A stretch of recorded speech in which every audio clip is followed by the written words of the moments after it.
আপনারা দেখুন, অবৈধ সরকার, অবৈধ প্রধানমন্ত্রী এখন তার ডিজিটাল যত সন্ত্রাসী কার্যকলাপ করেছিল সব কিছুতে তারা হারিয়ে গেছে। এখন তাদের তাদের চেহারাগুলো কার্টুন ছবির মতো হয়ে গেছে, কুকুরের মতো হয়ে গেছে। তারা এখন লুকাইবার চেষ্টা করতেছে। আপনারা আন্দোলনকে যে পর্যায়ে রেখেছেন, এই পর্যায়ে দাঁড়িয়ে রাখুন। দেখুন, আর কয়েকটা দিন, কয়েকটা মিনিট, কয়েকটা ঘন্টা হয়তো আপনারা লাঞ্ছিত হবেন। এর বেশি আর কিছু হবে না। এই সন্ত্রাসী হায়েনা সরকার এখন ফালাইচ্ছে আর লুকাইতেছে। এখন তাদের বড় বড় রাও সব পরিবার এখন দেশের বাইরে।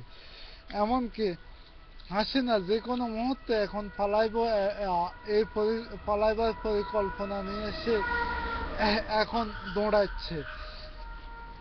আজকে আজকে তার নিজের গাড়ির উপর হামলা করে সে যে নাটকটা করেছিল, তাও আজকে জনগণের কাছে পরিচিত হয়ে গেছে।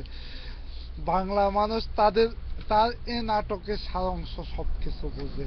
তাই তাই নাটকের হেডলাইন দেখলে সবাই বুঝতে পারে হাসিনার গাড়ি বহরে বোমা হামলা হয়েছে, কিন্তু গাড়িটা আগে চলে গেছে, তারপরে হামলা হয়েছে। হামলার পরে এত কড়া নিরাপত্তার মাঝে কিন্তু হামলাকারীকে গ্রেপ্তার করা হয়নি।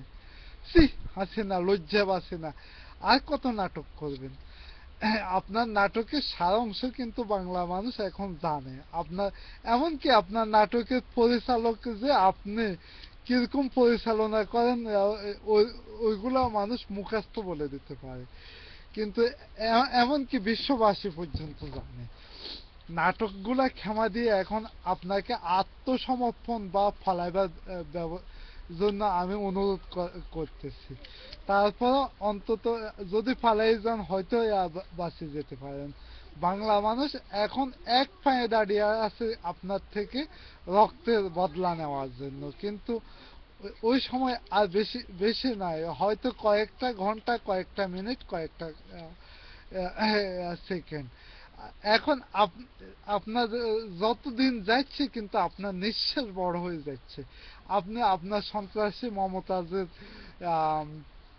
স্বামীকে পর্যন্ত আক্রমণ করছেন, কিন্তু মমতাজ কিন্তু বলে দিয়েছে কিন্তু এই আক্রমণ আপনার আওয়ামী বাকশালী গুন্ডারা করেছেন। আপনি পারবেন না আর এই নাটক করে দেশ এবং জাতিকে, বিশ্ববাসীকে ঘুরাইতে।